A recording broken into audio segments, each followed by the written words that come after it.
Let me tell you about a remote peoples who live in the mountainsides. They've been there for generations immemorial. Their history is not necessarily written down, but their heritage is worn in the branches of their family trees. They form clans upon which all politics is organized around. They form clans upon which all of their politics are organized. They're a warrior people.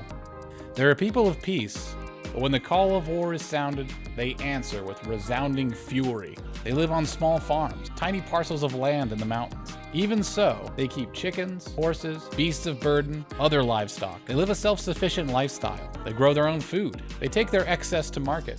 When there is a shortage, neighbor helps neighbor. They're deeply religious, carrying a strong sense of religious self. Their spiritual traditions date back thousands of years. They don't much care for outsiders or their politics. They concern themselves only with their own salvation, their own community, and their own land. They're a people of the seasons. They wake and sleep with the sun. They build their homes, the material around them, and they make use of everything they find. They make a living with what they find. They make do with what they have, and they cherish all of it. They're deeply territorial. Some of them are friendly to outsiders, and some of them deeply suspicious.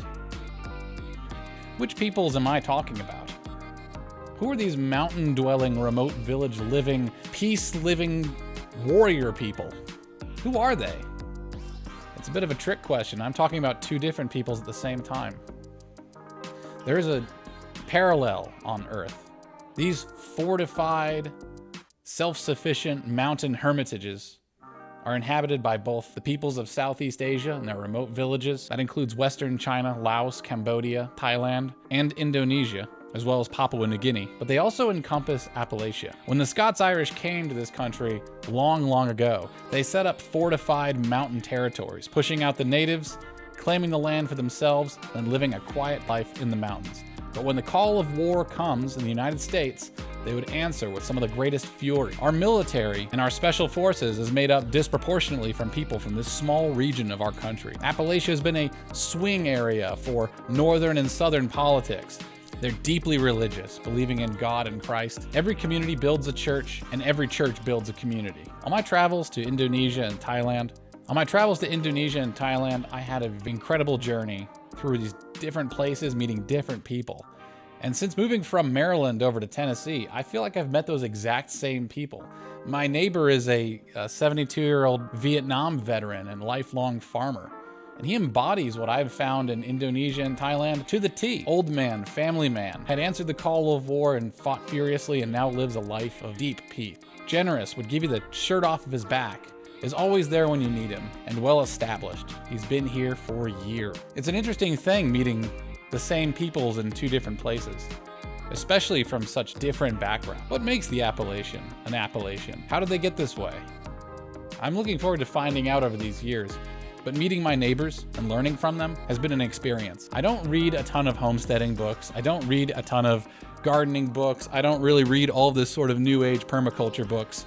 What I do is I actually just talk to the natives here. It's the same thing I would do if I moved to Thailand or Indonesia and started a farm. I would go talk to the next door farmer. I'd talk to my neighbor. I'd learn from them what works and what doesn't work. That's the approach I'm taking here.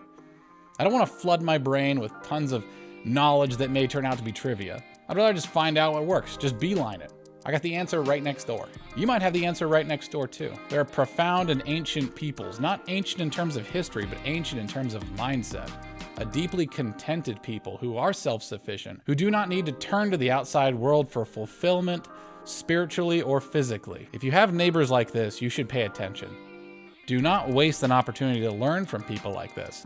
Very few Americans live like this. I hope you all keep your eyes open for the ancient wisdom that might just live right next door. This has been The Farm Engineer, and I hope you all keep on growing.